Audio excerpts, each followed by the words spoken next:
자, 이번 시간부터는 이제 제 3과목이죠. 투자 권유 파트. 그 중에서 첫 번째는 증권 관련 법규입니다. 정확히 말하면 자본시장법이겠죠.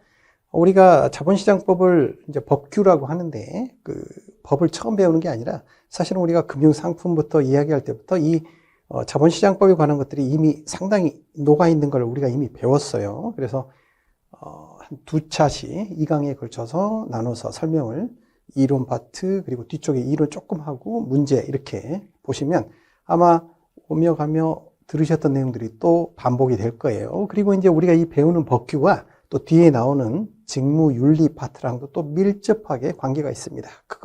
또 직무윤리는 어떤 거랑 관계가 있냐면 투자 권유에 관한 것들 이런 것들하고 또 굉장히 밀접한 관계가 있기 때문에 여러분이 이제 공부를 하시다 보면 이런 것들이 좀 유기적으로 결합이 되는구나. 그래서 생각한 것보다 이제 아시는 내용이 많이 나오기 때문에 조금은 진도를 뽑아도 될 것 같아요. 자, 자본시장법이라는 것을 처음에는 자통법이라고 불렀더랍니다. 왜냐하면 여러 가지 법이 있었는데 그것을 통합했다라고 해서 자통법이라고 부를 때가 있었어요. 그래서 공식 명칭은 이제 자본시장법이라고 하는데요. 그 기본 방향이 뭐냐? 자, 열거에서 포괄주의입니다. 기존의 그 상품을 하나하나 열거하다가 어떻습니까? 상품이 계속 쏟아져 나오죠?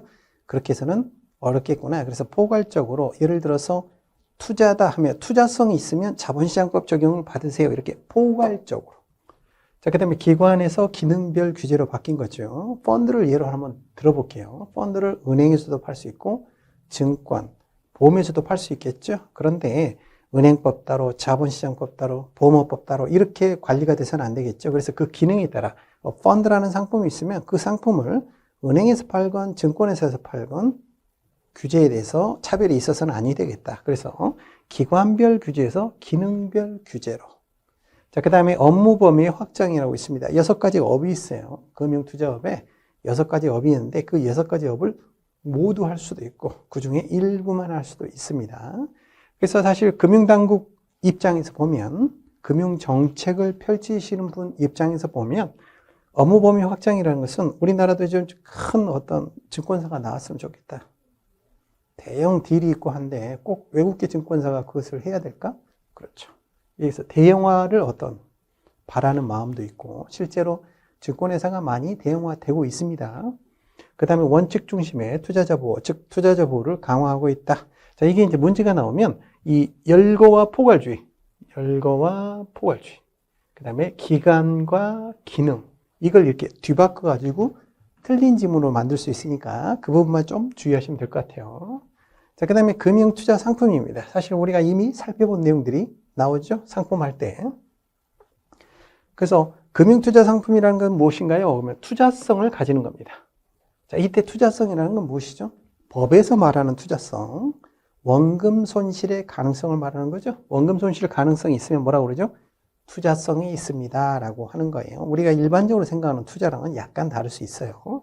자, 그런데 법에서 아예 자, 이것은 투자 상품이 아니에요 라고 해놓은 것들이 있습니다. CD, 관리형 신탁의 수익권, 그 다음에 스탁 옵션이죠. 주식 매수 선택권.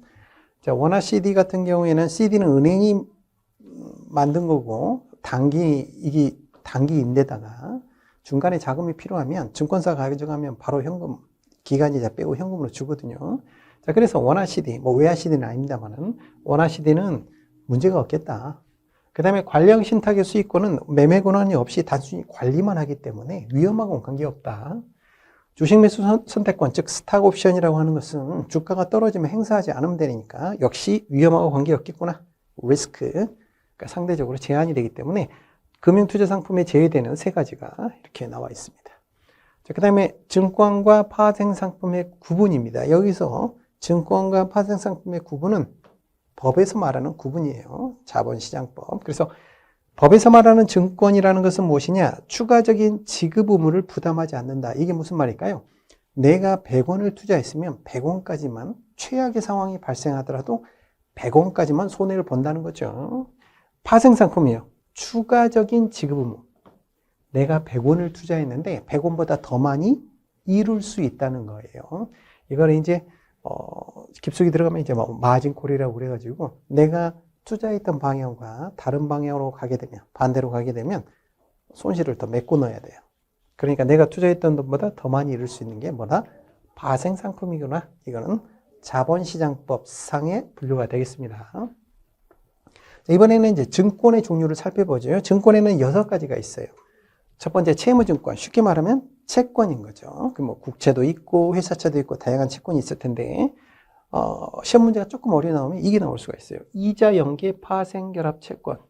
우리가 이제 실제 실무에서는 이렇게 부르지 않고 ELB라고 부릅니다. 이거를. B는 본드, 채권의 약자고요. 그래서 주식과 연결된 채권인데 이게 어떻게 형성이 되냐면 이제 우리가 맡기는 원금에 해당하는 돈들이 유지가 되도록, 그래서 그러니까 1년이다 그러면 1년 안에 발생할 이자들이 있을 거 아니에요. 자금을 채권에 묶어 놓으면, 안전한 채권에. 그럼 그 이자를 가지고 쉽게 말하면 배팅하는 전략. 그래서 원금을 보존하면서 그 이자만큼의 자금을 가지고 예를 들어서 꼴금리 구조를 산다거나 뭐 이런 식으로 상품이 구성이 되어 있어요. 그래서 원금 보존형인데다가 그 리스크가 크지 않고 하기 때문에 아예 이것은 별도로 이자 연계 파생 결합 채권은 채권의 자본시장법에서 분류하고 있다. 이렇게 이해하시면 되겠습니다. 그 다음에 이제 주식 같은 게 지분증권, 수익증권. 수익증권이 뭐죠? 신탁계약에 의한 수익권. 대표적인 경우가 어떤 경우냐면 펀드를 가입하게 되면 수익증권을 받게 되죠. 바로 그런 것들. 자, 그 다음에 투자계약증권. 자, 이게 키워드가 뭐죠? 공동사업입니다. 그래서 그 증권의 정의를 묻는 문제가 나올 때 간혹 나오죠. 타인이 수행하는 공동사업에 투자하고 지분대로 배당을 받는 거죠. 그게 투자계약증권이다. 자, 파생결합증권. 여기서 주의하셔야 될 게, 파생결합증권은 파생상품이냐? 아닙니다. 파생이 들어가 있어서 그렇지 최종적으로 뭐다? 증권이라는 거예요. 자, 그럼 우리가 자본시장법 정의를 다시 한번 살펴보죠. 증권의 정의가 뭐였죠? 내가 투자한 돈까지만 잃을 수 있는 게 뭐였죠? 증권이었죠. 그러니까 파생이 들어가 있지만 내가 투자한 돈보다 더 많이 잃지는 않을 것이다. 그래서 파생이 들어가 있는 상품이 파생이 결합되어 있는 증권이다. 대표적인 게 ELS죠. 자, 그래서 주식 외에는 DLS라고 부르죠. 그리고 옵션 형식이 들어가 있는 게 ELW라고 합니다. 자, 이런 것들이 이제 파생결합 증권이 되겠습니다. 자, 근데 마지막으로는 DR이라고 그러죠. 증권 예탁증권. 쉽게 말하면 해외 상장을 할 때 그 원주식을 신탁, 예탁을 맡겨놓고 그 나라에 맞게 주식을 상장하는 거. 자, 이런 것들이 DR이 되겠습니다. 그래서 직관적으로 이해하기 쉽게 말씀드리자면 그냥 주식과 같은 거죠. 주식을 약간 변형한 거죠. 그 나라에 맞게 상장하기 위해서. 그래서 DR은 주식에 해당한다. 자, 이 6가지가 뭐다? 자본시장법에서 분류하고 있는 증권의 종류가 되겠습니다. 자, 파생상품을 시험에 자주 나오는 내용은 아닌데 사실 우리가 금융을 좀 배우려면 파생상품을 내가 투자를 하냐 안 하냐를 떠나서 피해갈 수는 없겠죠. 그래서 분류를 보시면요, 선도라는 말이 있습니다. 자, 우리가 파생을 볼 때 제일 중요한 게 뭐였냐면 미래라고 말씀드렸습니다. 계약은 지금 하지만 그 계약의 완성은 언제 한다? 미래에 결정된다는 겁니다. 대표적인 사례가 한번 말씀을 드렸어요.